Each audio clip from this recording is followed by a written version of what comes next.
আজ আমি আপনাদের দেখাতে যাব কিভাবে আমরা নোয়া স্কোয়ার বা ভক্সি গাড়ির ইনস্ট্রুমেন্ট ক্লাস্টারের ল্যাঙ্গুয়েজটা আমরা ইংলিশে কনভার্ট করব।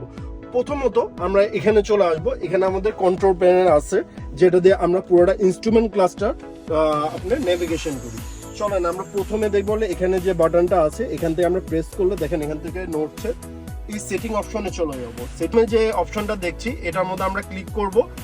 উপর থেকে আমরা 1 2 3 4 নম্বর অপশনে যখন যাব, এটা হলো আপনার জাপানি ভাষা, এখানে ল্যাঙ্গুয়েজ শো করে। এখানে আমরা যখন ক্লিক করব, এখানে দেখেন হলো দুটো অপশন শো হচ্ছে, একটা হলো জাপানিজ, একটা হলো ইংলিশ। আমরা সরাসরি ইংলিশে ক্লিক করব। আমরা পুরোটা কন্ট্রোল করবো আমাদের এই নেভিগেশন বাটন দিয়ে। এখানে যখনই আমরা প্রেস করছি দেখেন এটা ইংলিশে হয়ে গেছে। এই যে এখান থেকে দেখা যাচ্ছে ইংলিশ করা হয়ে গেছে। করার পর আমরা সরাসরি এখান থেকে জাস্ট এটা ক্লিক করে বেরো যাব।